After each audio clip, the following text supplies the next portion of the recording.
Estamos ahora con Lisbeth Sandoval Miranda, que nos va a hablar de dominios de inyectividad débil y sus propiedades. Hola, ¿qué tal? Bueno, yo les voy a hablar de cosas que son un poquito técnicas dentro de la teoría de anillos y módulos. Entonces, en la primera parte voy a tratar de motivar sobre digamos, el título de la plática y más o menos el tema en el que trabajamos, que se relaciona con lo que Rogelio nos estuvo hablando en la mañana. O sea, esto y Rodrigo, ¿no? Tienen que ver con teoría de módulos, generalizaciones de la idea de qué es ser un módulo inyectivo, clases de módulos, y en cierto sentido están inmersas ahí las ideas de conexiones de hablar de cómo a partir de una relación que tú puedes dar en un conjunto puedes definir pares, ¿no? de clases que satisfagan alguna condición. Bueno, entonces voy a ver un poco de motivación. Primero voy a fijar un poco de notación. Siempre voy a pensar en la categoría de remódulos. Entonces mis colaboradores prefieren usar el módulo de trabajar con módulos a derecha. De este lado en México trabajamos más con módulos a izquierda. Entonces la idea es como trabajarlos a módulos a derecha conservando la idea, pero prefiero no ponerle nombre, ¿sale? Voy a tomar FGMOD como la subcategoría plena de los módulos finitamente generados en el RMOD. Ese mod van a ser los semisimples y cuando me interesen solo los finitamente generados que son semisimples, pues los denotamos así, nada más, ¿no? Entonces, vamos a recordar que si tú tienes un módulo M, vamos a decir que M es N inyectivo o inyectivo relativo a N, si para cualquier monomorfismo F de K en N y cualquier morfismo que sale de K a M, existe pues un morfismo de N en M que hace que tengas un diagrama conmutativo, ¿sale? Y eso es nada más ser N inyectivo. Con la definición que recordamos en la mañana de ser módulo inyectivo, pues ¿qué es? Es un módulo que para todo N es ser N inyectivo. Entonces nos interesa saber cómo se portan los módulos, qué tan lejos se queda, hay maneras de estudiar, ¿no? Qué tan lejos se queda un módulo de ser inyectivo o no. La manera que se usa en álgebra homológica es a través de dimensiones proyectivas y otras herramientas. Una forma que eso intenta hacer, pues es hacerlo a través de clases de módulos, ¿no? Entonces, y es lo que viene enseguida. Entonces, si yo tomo un módulo M, me voy a fijar, lo voy a anotar así, y a la n-1 de M, al conjunto de todos los módulos N, tales que M es N inyectivo. Y a eso le voy a llamar el dominio de inyectividad de M. ¿Sí? Esta es una definición clásica que se aprende en los cursos avanzados de módulos o de clases de módulos. Se prueban propiedades, por ejemplo, esta clase es cerrada bajo isomorfismos, es cerrada bajo submódulos, conscientes y sumas directas. Y en la mañana nos decían que este tipo de clases de módulos pues se llaman clases de pretorsión hereditaria o también clases de Biesbauer, ¿no? En honor a un profesor que se llama Robert Biesbauer. Y lo que les mencionaba, ¿no? M va a ser inyectivo si solo si y de el dominio de inyectividad de M pues es precisamente todos los módulos. Entonces, pues estamos en los extremos, ¿no? Tenemos que M es inyectivo y entonces me fijo que su dominio de inyectividad pues es precisamente toda la categoría.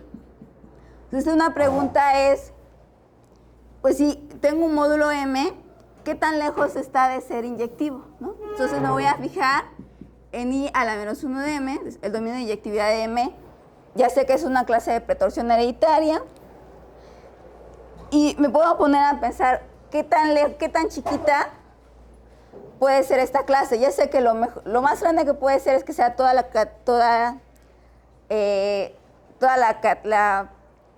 los objetos de la categoría de RMOD, pero la pregunta es qué es lo más chico, ¿no? O qué puedo decir del módulo en base a su dominio de inyectividad, ¿no? Es la idea de encontrar herramientas para caracterizar módulos o anillos. Y entonces surgió esta definición dada por López Permut y colaboradores en el 2010. Y dicen, un módulo M va a ser llamado pur, es decir, lo menos que le podemos pedir, si cumple que lo más pequeño sea S-mod. Es decir, todos los módulos que son semisimples, ¿no? ¿Por qué? ¿Y por qué? Porque en estas dos clases pues tienes los extremos de lo mejor que te puede ocurrir en algún sentido, ¿no? Cuando estudias teoría de módulos.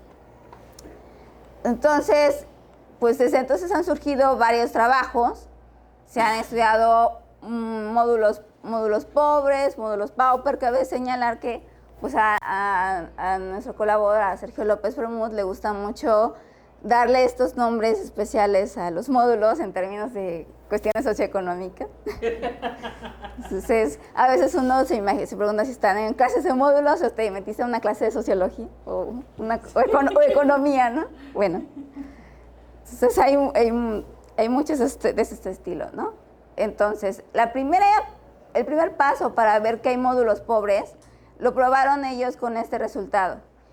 ¿Qué ocurre? Que si yo me tomo el conjunto de, bueno, todas las clases que son dominios de inyectividad débil y los intersecto, pues estos tienen sentido. Si yo tomo esa intersección van a ser exactamente los módulos semisimples, ¿sí? Es lo más pequeño que le puedes pedir cuando los intersectas, es lo que tienes abajo. Y probaron más. Pues para ello, pues vamos a recordar esta definición que introdujeron. Vamos a decir que la definición de perfil de inyectividad, eso es I-perfil o I-profile, y va como sigue, ¿no? Voy a tomar R un anillo y voy a considerar una clase de módulos. Voy a decir que esta clase es un I-portafolio si existe un módulo M para el cual A es exactamente el dominio de inyectividad de tal módulo, ¿sí? Y me voy a fijar en IPDR, así es como se denota a todas estas clases de módulos, que son portafolios. Eso se le conoce como el perfil de inyectividad del anillo, ¿sale? Entonces, lo que se probó, y ese es un teorema muy interesante sobre dominios de inyectividad, es el siguiente. Si yo me tomo R un anillo y W una clase de Biesbauer, es decir, una clase de módulos que es cerrada bajo isomorfismos, submódulos, cocientes y sumas directas arbitrarias, y contiene a la clase de los módulos semisimples, va a resultar que esta clase de Biesbauer pues es un I-profile, y más aún, ¿no? Uno puede probar que esta clase de clases pues es una retícula con alguna operación, voy a mencionarla, pero de hecho va a ser isomorfa a este intervalo, de manera que si yo tengo una clase de este estilo, pues van a ser exactamente las clases de pretorsión hereditarias que contienen a los semisimples. Y más aún, ¿no? Con esa idea se prueba que estas retículas son isomorfas. El perfil de inyectividad del anillo, la retícula de los filtros lineales de ideales, por ejemplo, si estamos del lado izquierdo, del lado izquierdo, tal es que Y está en el filtro para cualquier ideal izquierdo máximo. La retícula de preradicales exactos izquierdos, tal es que, bueno, con las ideas que vimos en la mañana con Rogelio, pues el radical soclo está por abajo de T. Y 4, la retícula de submódulos de M de cualquier módulo inyectivo principal E, tal que el soclo está contenido en M, ¿no? Entonces, pues hay una manera muy interesante de... En la diapositiva anterior, cuando dices W es un I-profile, ¿no? Entonces eso quiere decir que existe un M, de tal manera que el W lo puedes construir como el otro, ¿no? Debe ser un I-portafolio. De hecho, es justo las que se llaman. O sea, si tú tienes una clase de módulos que es cerrada bajo, lo voy a anotar así, submódulos, cocientes y sumas directas, bueno, y está implícito los isomorfismos, siempre existe un módulo M que, como se construye, tomas estas clases, están totalmente definidas por sus módulos cíclicos. Entonces, de esta clase de módulos te agarras una familia de representantes de cíclicos que vivan aquí, te construyes ese módulo, y esta clase va a estar dada por la clase de pretorsión, la clase de pretorsión hereditaria generada por este módulo. Es una cosa técnica y es lo que solemos denotar así. Este es el lenguaje de las clases de Biesauer. ¿Y esto implica que sí existen módulos débiles? Exacto. Pobres, perdón. Sí, Pobres. existen módulos pobres. O sea, el primer paso que necesitas pues, es justamente tomarte la intersección. Entonces eso fue muy importante porque pues entonces ya no estás hablando en Entonces, en este caso, en o sea, seco. porque ya tenías esta construcción de este sigma m y se demuestra que este sigma m Sí, o sea, si tú... la W, este m es precisamente el que te genera el live profile, ¿no? Ajá, bueno, todos estos son los que te concilian, ¿no? Bueno, entonces son esas ideas, ¿no? Nosotros trabajamos en todas ese tipo de retículas, es decir, tenemos la contraparte modular, la parte de los radicales exactos izquierdos, la parte de los filtros de ideales. La idea es encontrar una conexión, ¿no? O sea, la parte más interesante a los que les interesan módulos es esta, ¿no? La que te conecta donde un módulo que cumple ciertas condiciones. Sí, aquí no voy a mencionar cuál, pero... Y este socle es lo que haces cuando, o sea, cambias de la filtración de donde los cocientes son simples a una suma directa. Sí, o sea, eso es lo que tú conoces siempre que tienes un módulo, te fijas en el soclo de M, ¿no? Que es la suma de todos los módulos simples que contiene M. Ajá. O sea, se puede probar, o sea, cuando, en general, ¿no? Si tú trabajas sobre cualquier anillo asociativo con uno, por ejemplo, y te fijas en su categoría de módulos o en particular de sus ideales, pues siempre tienes el soclo y siempre tienes el radical. Esos son preradicales usuales, ¿no? Y el otro que tienes es multiplicar por un ideal. Entonces, este está generado por los simples, este está cogenerado por los simples. Entonces, un buen punto para buscar es los simples, ¿no? O lo más chiquito que estés necesitando. Entonces, con esas ideas y otras, ¿no? O sea, hacia dónde va nuestra práctica es lo siguiente. López Bermud y Jane, hacia el 94, estaban estudiando unos anillos que cumplen que cualquier módulo cíclico se sumerge esencialmente en un módulo proyectivo, ¿no? Entonces, en la idea de construir o dar definiciones de módulos que cumplan eso, pues surgió esa definición, ¿no? O sea, abstraes ideas y obtienes esta. Entonces, vamos a decir que un módulo M es débilmente n-inyectivo si cumple cualquiera de estas dos condiciones que se prueba que son equivalentes. Que siempre que tienes un morfismo que va de N en la cápsula inyectiva de M, va a existir un submódulo X de la cápsula inyectiva, tal que X es isomorfo a M, y la imagen de N bajo phi se queda contenida en X. ¿Sale? Esa es como que la definición en términos de submódulos. La otra definición es que para cualquier morfismo de N de M, pues voy a tener un par de módulos, ¿no? Un par de morfismos. Uno que va de ir de N en M, ¿sale? Que es el que le vamos a denotar como gamma. Y otro que voy a denotar como sigma. Y a este le pido que sea un monomorfismo. Cabe señalar que si este sigma resulta ser esencial, o le pido la condición de ser esencial, pues regreso a la definición original de ser módulo inyectivo. ¿Sale? Entonces, esa es la idea que uno está buscando, ¿no? Encontrar los módulos que cumplen esta condición. M va a ser N inyectivo si para cualquier morfismo de N en la cápsula inyectiva de M existen un par de morfismos, a uno que no le pido nada, que va de N en M, y a otro que le pido que sea un monomorfismo de M en la cápsula inyectiva, de tal manera que ese diagrama conmute. Y hago una situación análoga a cuando uno define el dominio de inyectividad. Entonces vamos a definir los dominios de inyectividad débil. Voy a decir que si tomo módulo M, voy a fijarme en N, todos los módulos que cumplan que M es débilmente N inyectivo. Y pues nos ponemos a jugar, ¿no? Que si agarramos otras clases de módulos, que es lo que nos interesa, ¿no? Voy a tomar B, una clase de módulos. No le estamos pidiendo nada, solo una familia de módulos.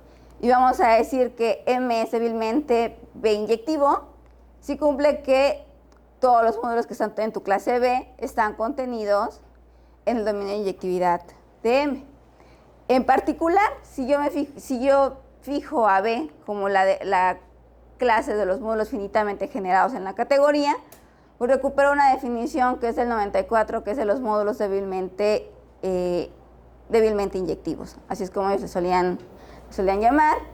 Y pues a esa intersección, que fije una clase de módulos y lo intersecte con su dominio de inyectividad débil, pues le llamo el dominio de inyectividad pequeño relativo a B. Entonces uno puede estudiar tanto los dominios de inyectividad grandes como los dominios de inyectividad restringidos a una clase, ¿no? Donde B pueden ser, por ejemplo, los finitamente generados, que ya han sido ampliamente estudiados por Jane y López, o lo puedes cambiar, por ejemplo, por las clases de módulos de longitud finita sobre un anillo que cumpla condiciones adecuadas, ¿no? O las que estés buscando. Los módulos débilmente inyectivos han ayudado a caracterizar anillos QFD, ¿sale? Que son anillos que cumplen que cada módulo cíclico o finitamente generado tiene zoclo finitamente generado, ¿sale? Por ejemplo, si R es un anillo QFD de derecho, si solo si cualquiera de esas condiciones se cumplen, que son de cerradura, cada suma directa de módulos doblemente inyectivos es débilmente inyectivo, suma directa de módulos doblemente inyectivos es débilmente R inyectivo, es decir, no tienes que checar la condición en todos los módulos, sino solamente con el anillo. Y C, cada suma directa de módulos inyectivos indescomponibles es débilmente R inyectivo, ¿no?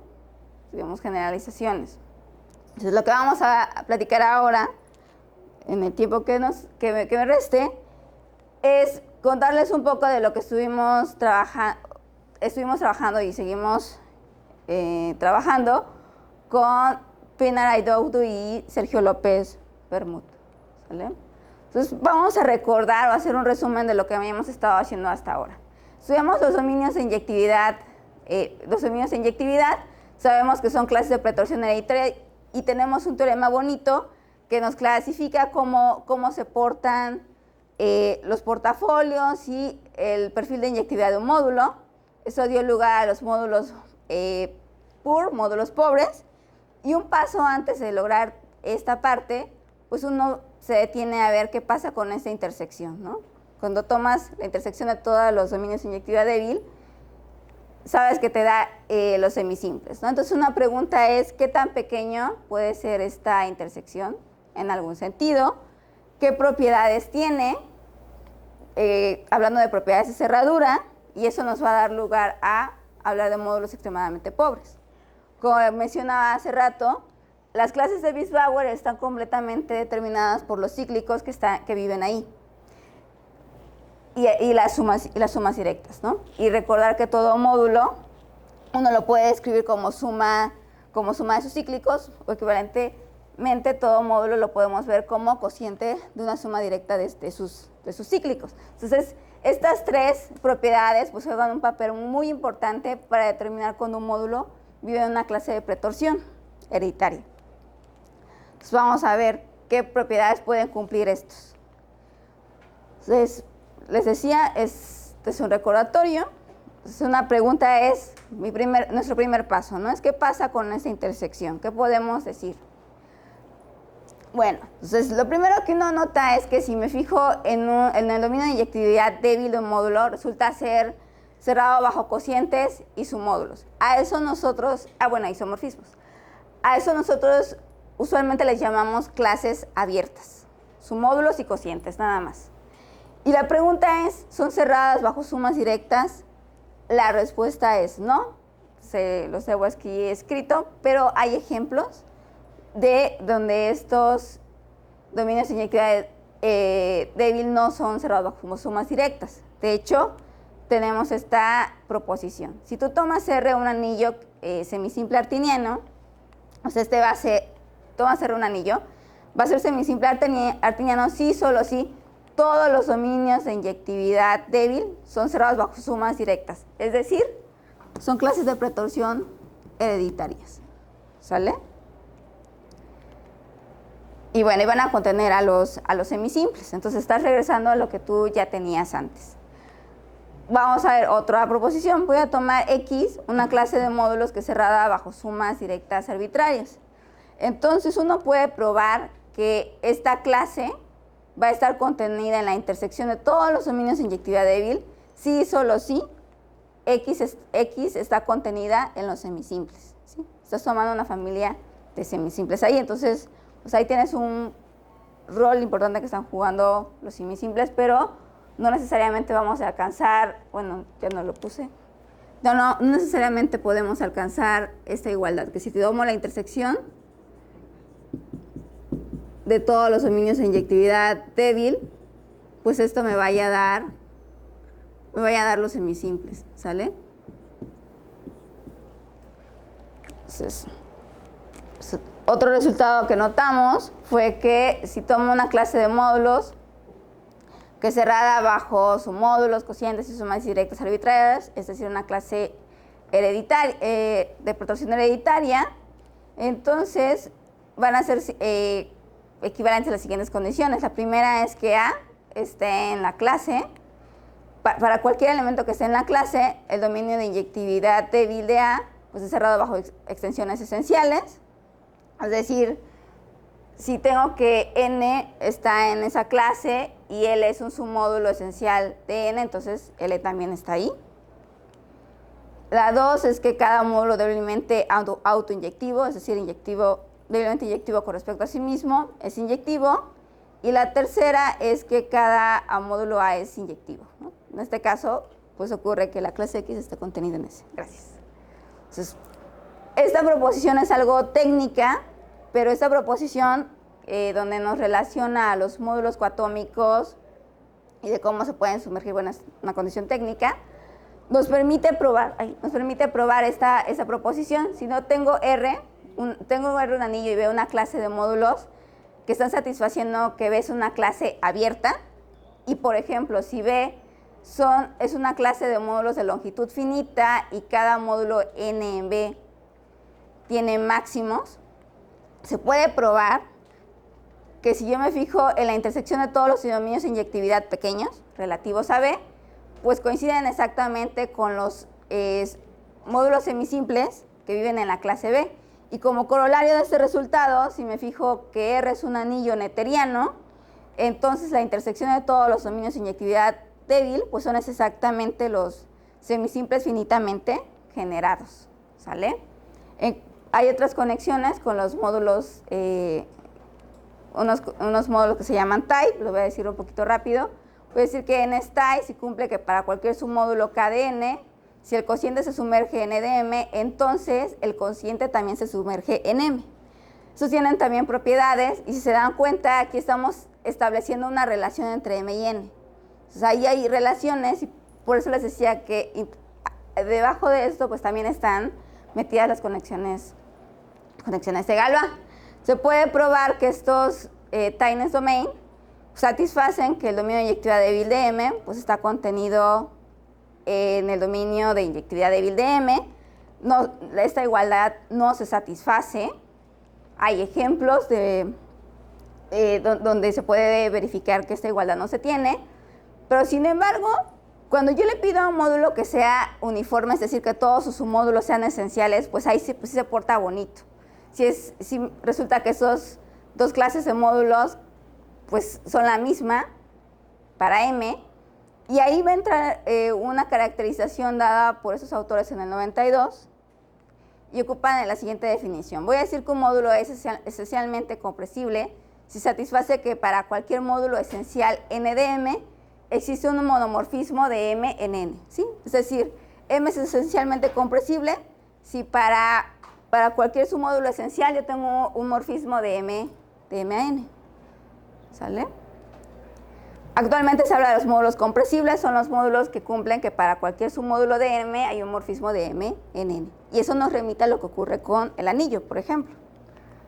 Se prueba que la intersección de todos esos tightness domain pues me va a dar exactamente los módulos que cumplen que cada cociente es esencialmente compresible. Eso es una cuestión técnica, Pero lo que a nosotros nos interesa es que si R es neuteriano, estas dos intersecciones coinciden. Entonces, más aún, si yo combino esos dos resultados, pues yo voy a tener que para los anillos neuterianos, la intersección de los dominios de inyectividad débil, pues son exactamente la clase de los módulos que cumplen que cada cociente es esencialmente compresible, ¿sale? Entonces, con esa misma idea de los módulos que eran pobres, que cumplían que su dominio de inyectividad débil son exactamente los semisimples, encontramos ejemplos donde esa igualdad no se tiene y ejemplos donde esa igualdad se tiene, y eso nos llevó a tener esta definición. Yo voy a decir que un módulo N es extremely poor, extremadamente pobre, si satisface que su dominio de inyectividad débil coincide con la intersección de todos los dominios de inyectividad, ¿sale? Eso en particular dice que N vive en su dominio de inyectividad, es decir, es débilmente autoinyectivo y pues cumple que está en los dominios de inyectividad de todos los demás, ¿no? Entonces, un teorema bonito es que si R es neuteriano, entonces uno puede probar esta cadena de igualdades y en particular lo que uno va a poder probar es que R es extremadamente pobre. Entonces, para los anillos que son artinianos, pues tenemos este resultado, ¿no? Y muchos. Y bueno, eso es de lo que les quería quedar un poquito. Muchas gracias. Y pues esto es nuestro trabajo que está en Work in Progress. Bueno, gracias.